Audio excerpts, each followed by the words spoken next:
राक्षसी प्रवृत्ति वाला हिरण्यकश्यपु, जिसके यहां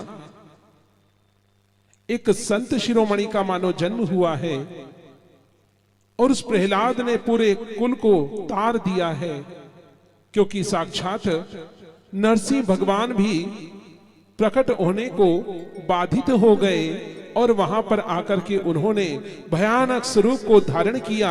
कल कथा के अंतिम चरण में आपने दर्शन किए थे, नरसिंह भगवान ने किस प्रकार से अवतार को धारण किया है। ब्रह्मा विष्णु सदाशिव जानत अविवेका। महादेव जी की भक्ति में हम सुनते हैं कि ब्रह्मा विष्णु सदाशिव, इनको अलग अलग नहीं समझना चाहिए। जो इनमें भेद समझे वो अविवेकी होता है, मूढ़ बुद्धि वाला होता है। ऐसा क्यों कहा गया? क्योंकि वे सत्यलोक में रहते हैं। तीनों देव एक दूसरे का अभिवादन करते हैं, एक दूसरे को प्रणाम करते हैं।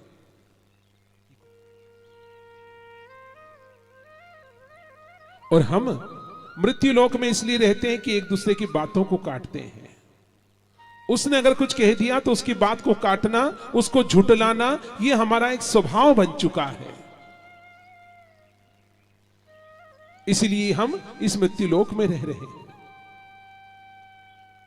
ब्रह्मा जी ने वचन दिए और सारे वचनों का पालन करते हुए नरसिंह भगवान ने वैसा ही स्वरूप धारण किया और उस पापी दुराचारी को उसी प्रकार से मारा नहीं, तार दिया है। उन्हें इस प्रकार से तार दिया कि वह मृत्यु के उपरांत जब धर्मराज की सभा में जाएगा तो यह नहीं कह दे कि ब्रह्मा जी का दिया हुआ वरदान मिथ्या साबित हो गया है।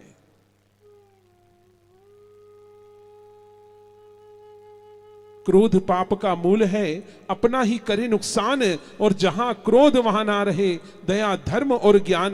जब क्रोध प्राणी करता है ना तो मात्र 2 मिनट का किया हुआ क्रोध 2 घंटे तक हमें विचलित मन प्रदान करता है। हमारा चित्त नहीं लगता काम में, क्योंकि क्रोध के आवेश के वशीभूत जो हम हो गए हैं।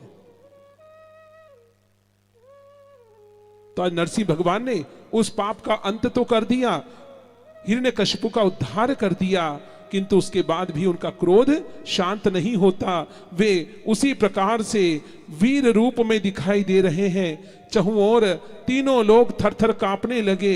ब्रह्मा जी का प्राकट्य हुआ। बोली ब्रह्मदेव भगवान की जय। ब्रह्मा जी ने कहा कि हे प्रभु, हे माधव मुरारी, हे ऋषिकेश, जिस हेतु से आपने अवतार को धारण किया था उस पाप का अंत हो चुका है। उस अधम की मृत्यु हो गई है। आपने उसे मारा नहीं, तार दिया है। इसलिए आपसे निवेदन है कि कृपा करके आप अपने वास्तविक स्वरूप में आ जाएं, अपने क्रोध का त्याग करें।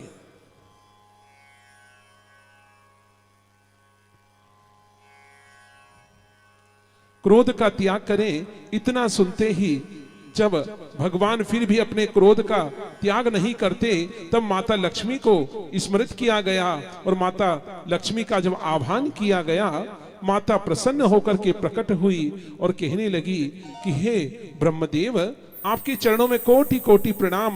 कहिए आज आपने कैसे मेरा आह्वान किया है। अंगम हरि पुलक भूषण माश्रयंती भृंगांगनेव मुकुलाभरणं तमालम् अंगीकृताखिल विभूतिरिपांगलीला मांगल्यदास्तु मम मंगल देवतायाः। माता लक्ष्मी ने कहा कि भगवान कहिए क्या आज्ञा है। ब्रह्मा जी ने जैसे ही इशारा किया, इनके क्रोध को शांत करो माता। माता जैसे ही समझाने के लिए समक्ष जाती है, क्रोधातुर होकर के दहाड़ने लगते हैं नरसिंह भगवान और उल्टे पांव लक्ष्मी माता पुनः लौट जाती है वैकुंठ लोक में और अपने शेष सैया पर जाके विराजमान हो जाती है। इतना क्रोध मेरे स्वामी को आता है, मैंने पहली बार देखा। सभी की दृष्टि, देवताओं की दृष्टि अब टिक जाती है भक्त प्रहलाद के ऊपर प्रहलाद जी धीरे से समक्ष पहुंचे और गोद में जाकर के विराजमान हो गए। कहने लगे, मैंने तो मेरे श्री हरि का स्मरण किया था, मैंने अच्युतम केशवम राम नारायणम, जिनकी सांवली सूरत है, मोहिनी मूरत है, जिनके हाथ में मुरली को धारण किया होता है और अधरों से मुरली लगी रहती है, मैंने तो उन नारायण को याद किया था। आप कौन हैं? ऐसा भयानक स्वरूप देख करके मेरा मन बार बार भय विहल हो रहा है। इतना सुनते ही अपनी जीवा से चाटने लगे मस्तक को, मानो कि आज सारी पीड़ाओं का हरण कर रहे हैं नरसिंह भगवान, और देखते ही देखते अपने वास्तविक स्वरूप में आ जाते हैं। बोली वृंदावन बिहारी लाल की जय। वास्तविक स्वरूप में आ गए।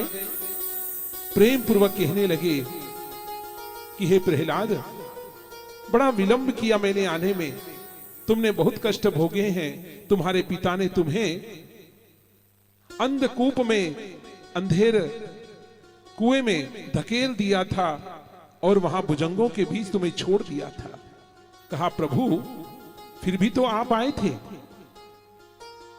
जब वे भुजंग मुझे दंश करने के लिए आने को तैयार हुए, तब आप मेरे ललाट पर विराजमान हो गए और एक स्यमंतक मणि के रूप में चमकने लगे, तो वे भुजंग भी मुझे प्रणाम करके पुनः लौट गए थे।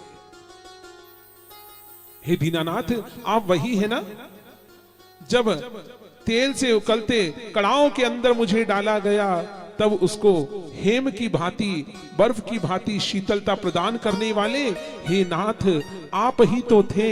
जब मुझे पयो वर्षण नामक विशाल पर्वत की शिखा से धकेल दिया गया, तब पुष्पों की सैया सजा करके मेरी प्रतीक्षा आप ही तो कर रहे थे नाथ। इस अनाथ को सनाथ करने वाले जगन्नाथ, हे प्रभु, मैं आपके चरणों में कोटि कोटि प्रणाम करता हूं। भगवान गदगद हो गए। प्रेम पूर्वक कहा कि हे प्रहलाद, अब मेरे जाने का समय हो गया, भगवान मुझे साथ लेके जाइए। मुझे किसके भरोसे छोड़ के जा रहे हैं? कहा कि अभी तुम्हारी माता है, माता की सेवा करना, और जब तुम्हारा समय पूर्ण होगा मैं स्वयं तुम्हें लिवाने के लिए आऊंगा। भगवान ने प्रति उत्तर दिया, और जैसे ही जाने को तैयार हुए हैं कि तभी उनके चरणों में अंतिम बार प्रणाम किया। कयाधु, जो प्रहलाद की माता थी, वह मूर्छित हो गई थी। नरसिंह भगवान का स्वरूप देख करके उन्हें जल का प्रोक्षण करके चेतनता प्रदान की है, और अब प्रहलाद धीरे धीरे बड़े हुए हैं। उनका विवाह संपन्न कराया गया है और उनके यहाँ एक पुत्र का जन्म हुआ। पुत्र का नाम विरोचन रखा गया है।